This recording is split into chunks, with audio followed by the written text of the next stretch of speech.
sing, you should know that. Listen to the birds awakening the day. I love the rising of the sun and glow of its ray. Welcome everybody to RM Viaging, and my name is Reggie Maddox, and this is the Revitalize Hope webpage, where we're trying to revitalize hope and inspire you to be better, grow better, and do more with your life.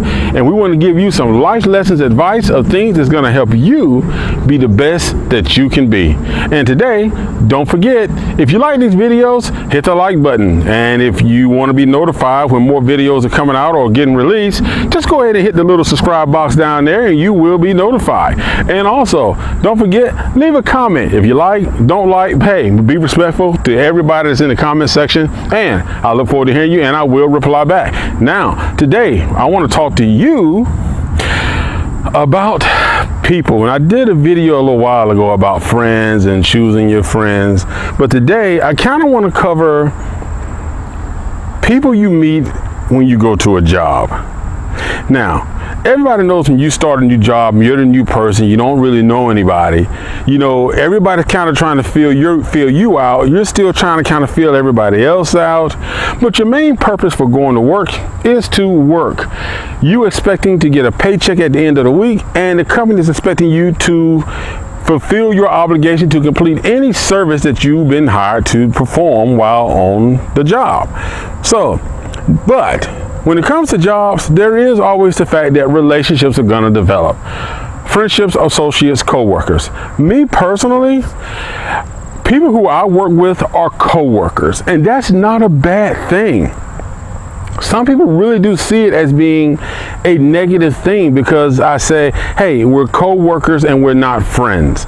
And that's not an insult. It's just the fact that we don't talk outside of work. And when we're at work, we might talk 80% work, then maybe like 5 or 10% is the weather or maybe sports or whatever surface level conversation we may have. But there is no communication outside of work. So you're a co-worker, and there's nothing wrong with that. So don't get offended if someone says, if you say, aren't we friends? Like, well, nah, we're co-workers. Hey, but it doesn't mean they don't like you, don't mean they don't dislike you. It just means that the extent of your relationship is based on a work environment. Not bad. What I want to get into is sometimes when we start a job, have you ever just started within a couple weeks, you felt like you've been pulled into some drama or some craziness that's popped off, and you have no idea why this person over here doesn't like you, but this person over here is talking about you? Well, it's real simple. We got to learn how to choose the people that we want to interact with, and this is for life in general, but this is kind of hinted more towards the work environment. And I think the biggest mistake we make is when we go to work, you know, there's always that one person, man, that runs up to you, or woman, that runs up to you and like, hey, I'm Johnny. I've been here for 16 years, man. I can tell you everything. I can tell you about everybody, you know. So you need anything, you letting me know. I got you. Right. They don't got you. That's the one person you need to stay away from, because people like that stay in the middle of everything, and everything that they tell you, they go back and tell somebody else that, yeah, they told you. So when stuff and rumors start going around, guess who's caught up in it? And you never even said a word. You just met this person. You. So don't assume because somebody walks up to you, introduces themselves, and start telling you that, oh, you know, they know about this person, know about that person. And I've had that happen. I've had men come up to me and just say, men, come on. A side note, men, dudes, my brothers, white, black, Mexican, whatever. Come on, man, we got to start being men again. Okay, I'm off that little rant. Now, back to what I was saying. I've had guys and I've had females come up to me when starting a new job and be like, oh yeah, you know, I've been here for this many years. I know these people. Oh yeah, I can tell, you know, some people you don't want to hang around. Some people you don't want to talk to. Let me make that decision for myself. And anybody who runs up to you with that type of conversation, you need to stay away from. You need to stay away from. Then you have the other person. Now this person is a little more subtle. This person just kind of comes in, you know, just kind of like, hey, how you doing? Like, good. she just might say something like, well, I'm doing good. These people here, they're just kind of really messy, I don't know, like her, every time she goes to lunch, she doesn't come back for like 5 minutes, after her lunch is supposed to be over, but she's never here on time. And, she sits over there, she's on a cell phone, and it's like, okay, why are you telling me all this? Well, why do I need to know her business? Her business does not affect me or my job. I don't need to know her business. What she does on her lunch, whether she comes back on time or not, if she's talking on her phone, she's not supposed to, that's an issue for the manager to address, not you. And if you're the manager, then you shouldn't be having that conversation with me as an employee. You should be having that conversation with the person. So that's what you need to watch out for, people who do that. The other type of person you need to watch for is in the management supervisor position. And this is the type of person that comes up to you and automatically starts saying, well, it's good to have you here. My biggest thing is I need somebody who's loyal. You got to be loyal. And then they start going into telling you stuff like, you've been here for a couple of weeks now, and I had your back. I heard people talking about you and all this, and I was looking out for you. I always speak up for you. I'm like, so you're like the bodyguard now? You're like what? Some work angel that's like holding me down or something? I'm like, so people like that, watch out for, because they're trying to create an alliance. And sometimes people have egos and they feel like everybody needs to be loving them, because some managers and supervisors have that mentality, like, you got to love me more than you love anybody else. I'm the manager, I'm the supervisor, you're supposed to love me, always talk good about me, and that's what they want. But your job is to come to work. It's not your job to come there and boast and boost somebody else's ego. Your job is to do whatever you were hired to do. But now, I want to tell you about the one person, and oftentimes, the 3 people who I just told you about will normally tell you who this person is. But this is the person you need to know. Now, the first person, remember I told you the first person was really aggressive, and they're like coming in and like telling you stuff like, am I stepping out? I'm bouncing around here. They're kind of like stepping, that first person was really aggressive, and they was like, come on, I've been here for years. I know these people. I know this person. And then, when that one person walked by, they're kind of like, he or she don't really talk, but they don't say nothing. I tried to talk to them, but but they just kind of like, hey, hi, and keep about their business. I don't know what's wrong with them. They don't even go to lunch with nobody. They just kind of sit there, we go to lunch, we talk about what's going on. They eat their little lunch and smile and just go on their way.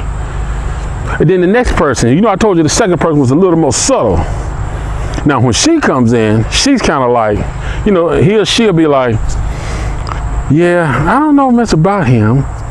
Must be something about him or her, because they don't say much. I wonder if they got kids. Let me know if you hear anything, because I hear them. They don't even talk about themselves. I wonder. Then the third person, that manager or supervisor, same, and they fall in the same boat with the other 3, will be like, yeah, well, he or she don't really say too much.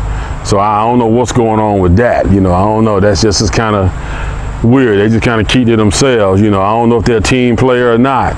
Yeah, they're a team player. I was about to say something. I got caught up for a moment. Yes, they are a team player. But the only thing about it is they are a team player for the company that hired them to perform a work-oriented task. Not a team player for your gossip, your ego, or your rumor mill control. So that one person that kind of hangs off to themselves, don't really get involved. Everybody says they don't know much about them. Oh, they're kind of weird. They don't talk. That's really the person you don't want to push in on their territory. But that's the type of person you sort of want to kind of like, hey, if you got questions, ask them. Because they're the type of person that'll kind of tell you what's going on. Well, not what's going on, but they'll tell you, like, if you got a work-related question, oh yeah, you do this, and this, and that's how you do it. Oh, well, thank you. Okay. And they go about their business because they understand that they are at work for one reason: get paper, get money. Or what's the new word they use now? Shmoney. is that a female word? I don't know. But smoney, that's what they say. That's what I hear on the songs, you know. I'm still old school with the new edition, the true after 7. But, you know, when you go to work, your job is you took that job so you can earn an income. You didn't take that job for the reasons that I told you, those 3 people there who are trying to get involved in everybody's business, talk about people, want to have this imaginary friendship that really just sparks animosity among the work environment. So that one person who kind of hangs to themselves, doesn't really say much, and people kind of like don't like them. Well, what's wrong with them? You know, I don't know. They don't talk. They don't say nothing. You know, if you ask them something, they just kind of like yes, no. You know, you be like, good morning, how are you? Good. Okay, well, they answered your question. You say, how you doing? They told you, I'm doing good. So that's the thing. When it comes to work, remember, you are going to work to earn an income so you can provide for your household or your family. Don't worry about everybody else. Don't get caught up in all of the other drama-filled, gossiping and ego-oriented people who just have to have mess going at work. If you work 8, 10, or 12 hours, take those 8, 10, or 12 hours to be productive in your day and doing what you were hired to accomplish to do. You will go home with a peace of mind, because that means you are not getting involved in all of the excess drama. The management is not looking at you as a troublemaker, because you're not sitting there caught up in all the rumor mill, and nothing is going up the chain of command saying, well, Jane said this, and I know this because Bob said this, or Roy said this because Teddy said this. You're not getting caught up in all of that. So when you go to work and those type of people start coming up to you, just be respectful. Hey, well, it's nice to meet you. And go about your way. Hey, well, thank you. Go about your way. Smile. Go about your way. Do your job. Don't be putting all your life out there. Don't be putting all your business out there. Because remember, this is a work relationship. Now, I don't take this. Do not take it as I'm not saying that a true working friendship cannot develop. But if it's your first day on the job and you got those type of people coming up to you, those are most likely people you do not want to be friends with, because if they don't know you and they're already telling you all of this mess, then guess what? Everything that you tell them, they're going to go back and tell somebody else. So just remember that. Always work hard. Always be the best you can be. Focus on your mental health. And part of having a good mental health at work is focusing on what you were hired to accomplish and not getting distracted by all of the office drama and office gossip. You got so much more to you. Don't limit yourself. Don't ruin your opportunities being caught up in everything that goes on in the outside drama-filled world. If you have to create your own little bubble of courtesy and professionalism, create that little bubble. And you know what? Go home with a peace of mind, knowing that, hey, I got this done at work today, this done at work today. When I get home, I'm not taking the job home. I'm not taking all the rumors and the gossip home. I am going home to my home of peace. And I'm going to have that transition from work to home in peace, not carrying this excess with me. So I hope that helps you, because that would definitely help you in your career-wise, and it would definitely help you personally. This is Reggie Mattis with RMVRG, and like I said, thank you for watching Revitalize Hope. And as always, don't forget, leave a comment, hit the like button, don't forget to subscribe. See you next time. Don't forget, hey, revitalize hope in yourself and someone else today. You see, as a friend, I'm here for you. You see, as a friend, I'm here for you. Here I stand with you, wishing you the best in all you do. Always look for the breeze of love, calm and gentle from above. No, no, no. Yeah. Ooh, yeah, yeah. Now I know some days you may feel blue, Lord. Trust in your greatness to see you through. Don't look back, it's not the end. Give life your best, and I know you can win. You see, as a friend, I'm here for you. You should know that. As a friend, I'm here for you. Here I stand with you, wishing you the best in all you do. Always look for the breeze of love, the breeze of love. Here I stand with you, wishing you the best in all you do.